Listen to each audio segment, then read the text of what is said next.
The Tibetans have a concept called bardo. The concept of which is that the dead must travel through a series of stages after death, which can involve horrific hallucinations and other types of phenomena until they find their way to the place that they're reborn.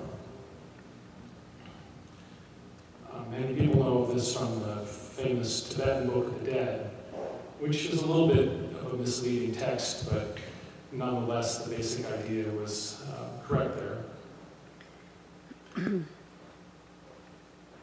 And when a person passes away, it's not only them that passes away, but their relationships that they have, including from the point of view of those who are left behind. Those relationships suddenly become static and frozen. And I think it's really the living, the ones that remain behind, that must actually travel through bardo until they can find their rebirth. Today I'm going to give you some insight into the bardo that I've been through with the passing of my father, who was all about synthesizers in his younger life. Hence the machinery that you see up here on the stage today. The synthesizers that you see before you here were machines that he had a hand in creating. The larger machine on the bottom here called the Polymoog, which was the first analog polyphonic synthesizer that was actually widely available in the 1970s. It was something that he developed entirely, starting from his early research in musical acoustics up through his work in Moog Music. And it's a very famous instrument. It's had a complicated history, but still is popular in certain quarters. And this is a very old instrument. This is a 45-year-old instrument, and was recently restored. The instrument on the top is similar to what's called the MiniMod, which was an instrument that he had a hand in actually keeping alive after its initial entrance into the world. It was originally created by Robert Moog and his co-workers in the late 60s, 70s. But my dad had a hand in making sure it stayed viable, and then improved it a bit. This is a modular version of it that has wires.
My father was not good at dying.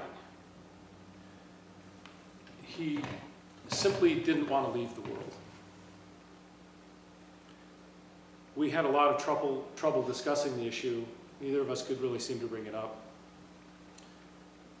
We didn't really prepare, at least verbally to each other. I know I was very aware of his imminent passing, and so I struggled with that a lot, but I felt sort of paralyzed. I wasn't quite sure how to break the ice, talk about it.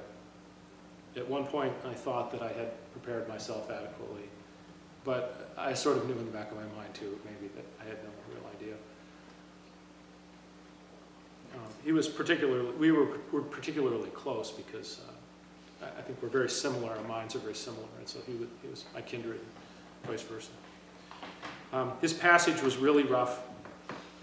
He had a really hard time. He did not go easily into that good night, but that good night wasn't going to easily let him get by either. The hardest thought that I have is just the simple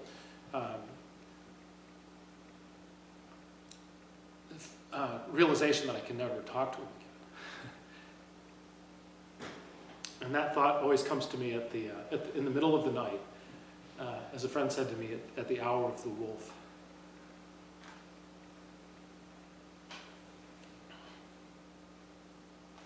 So that's the prelude to what is coming a little bit later.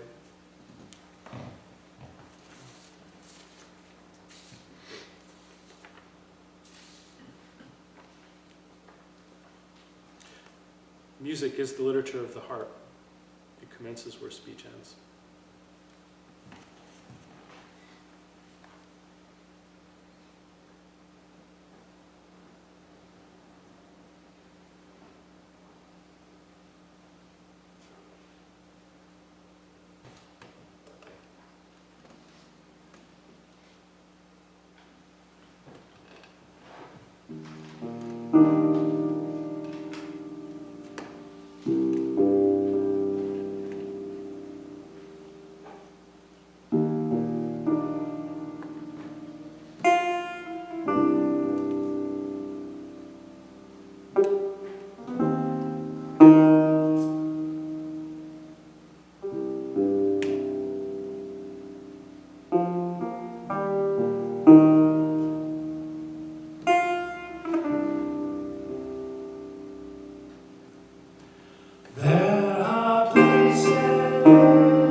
next hymn is a little bit unusual too, and I chose it out of the hymn book because it embodies the lyrics of a favorite poem of mine that I thought well expresses the sort of view of a physicist and appreciation of the universe as a cosmic whole.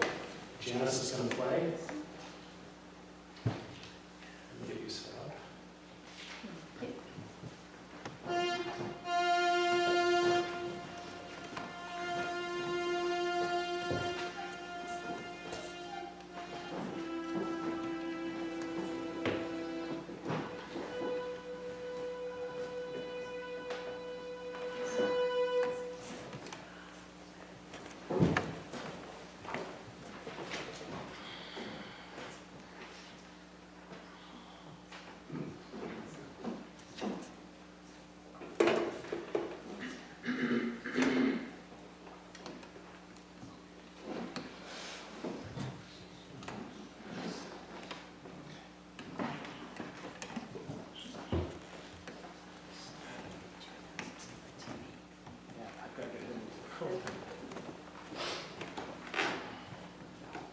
So it's number 283.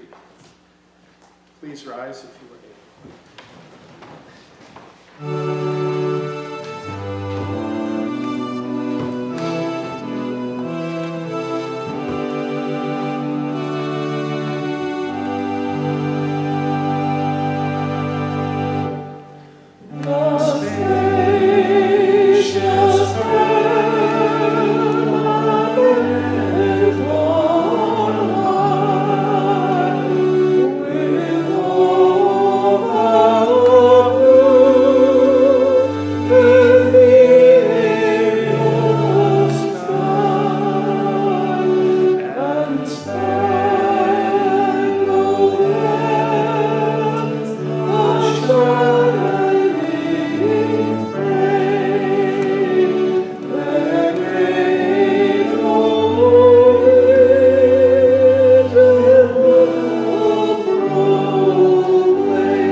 Being married to the church organist is handy at times.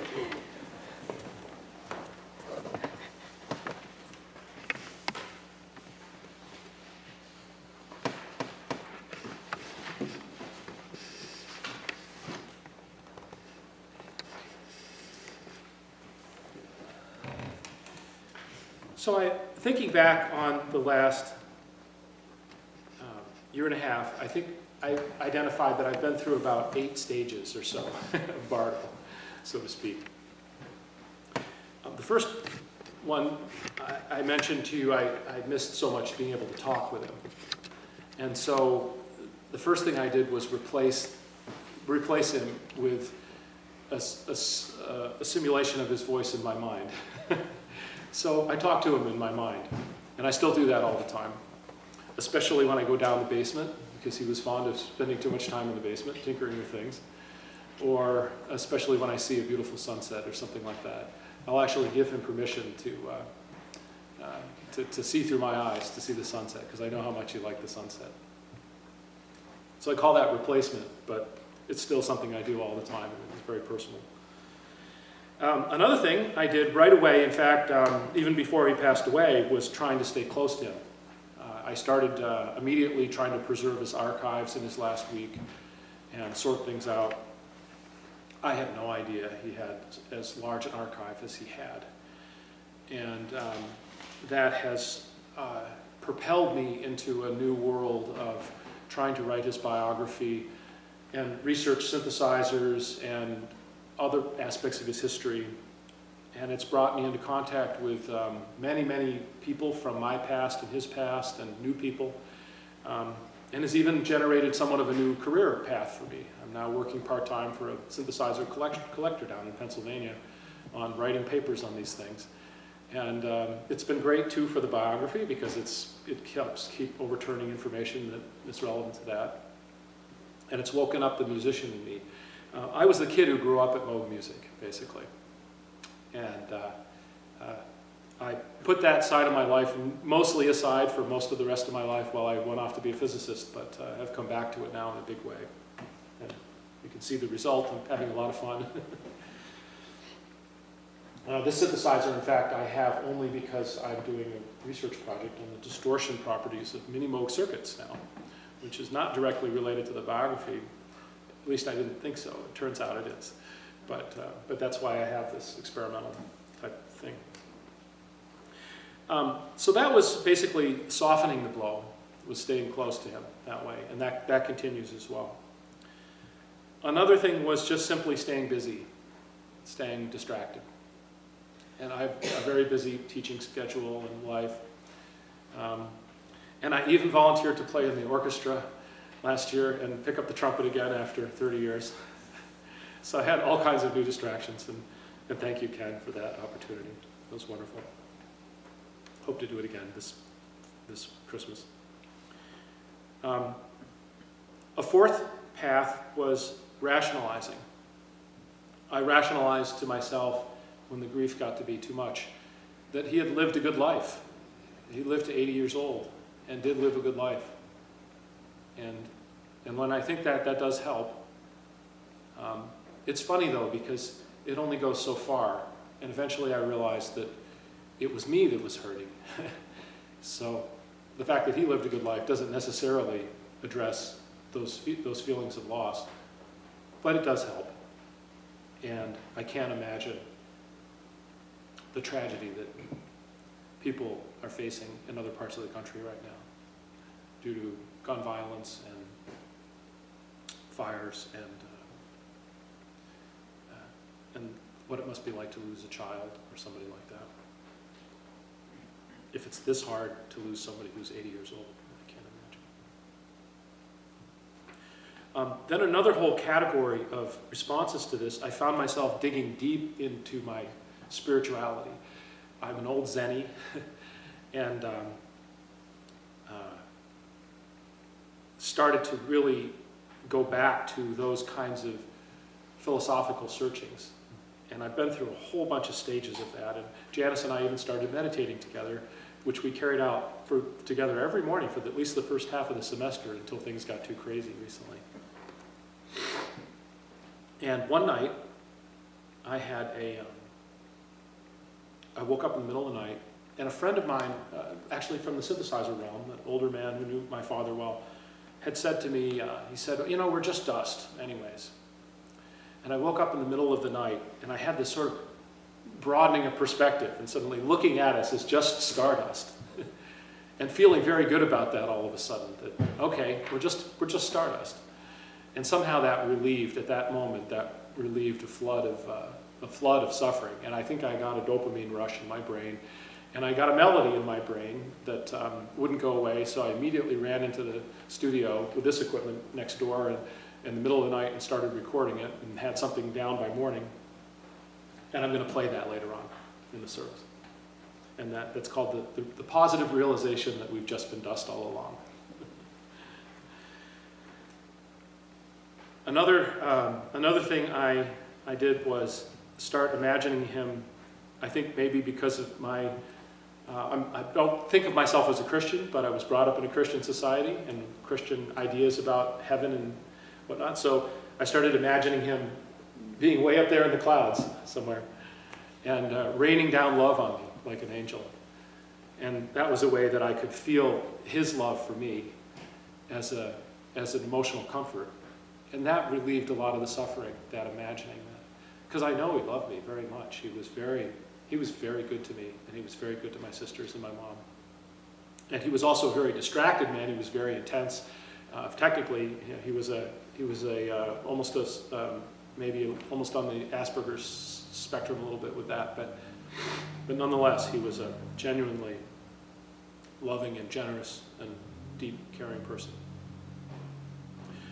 But that wasn't, I had trouble maintaining that feeling. It's funny, I would get these things would happen, I'd go through these things and I would get this rush and I'd feel much better for a month, and then I wouldn't be able to rely on that idea anymore. It was like I'd become accustomed to it or had burned out or something. So then I'd reach for the next sort of candle. In the middle of this returning to Zen and meditation, I had one day when I was sitting, I had a kind of a transformation happen, and I became very objective, very detached, as if I was just watching myself talk or sit and watching my mind think and watching the world. And I think in Zen they call this sort of transcending mind and body sort of kind of thing. And so that happened, and I felt this amazing, I was also thinking, I have to say, I was thinking philosophically about ideas I have about time, which Alan has just heard the other day in spades. And I have a theory as a physicist that the future may be actually all planned out for us, and the future and the past may actually all exist in a really physical way. And this is something I base directly on the theory of relativity. I can talk your ear off about it later if you'd like. But I suddenly got this feeling that we don't have any control. We're just riding down the river. This is all just happening to us. And it gave me such a sense of detachment. I felt like somebody had come along with an axe and cut my emotional root out from under me. I became so detached from it. And at first it was this sense of amazing relief. Like I had just been freed from this suffering. And so I really liked it for about a week. But it also felt like being on heroin or something like that. I started realizing I couldn't remember my dad anymore as well. The memories were actually starting to go away.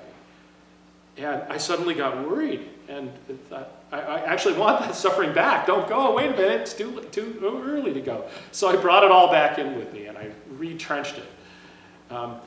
And so I could feel it again. But that was interesting because I did feel less suffering since then on that tack. And but that was very interesting. It was very profound, almost scary. And then at the end of all this, just in the last couple of weeks, really, I've kind of synthesized all of these things together, and I've really started to take my view of sort of eternalism seriously, this idea that the future and past really exist, and really look at this moment right here now as really being the center of eternity,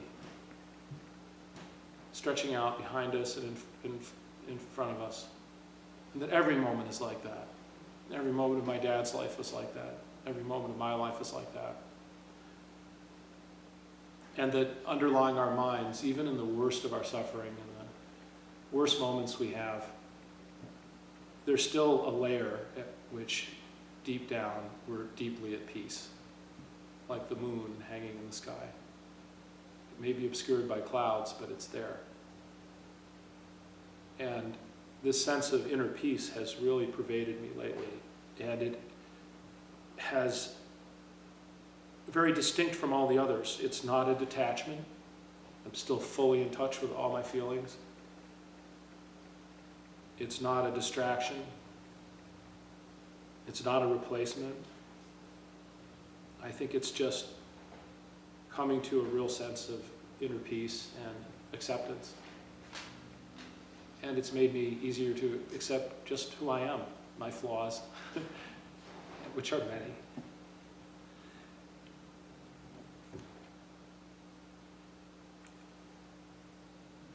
Oh, that's where I am at the moment.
invited to the social hour after the service.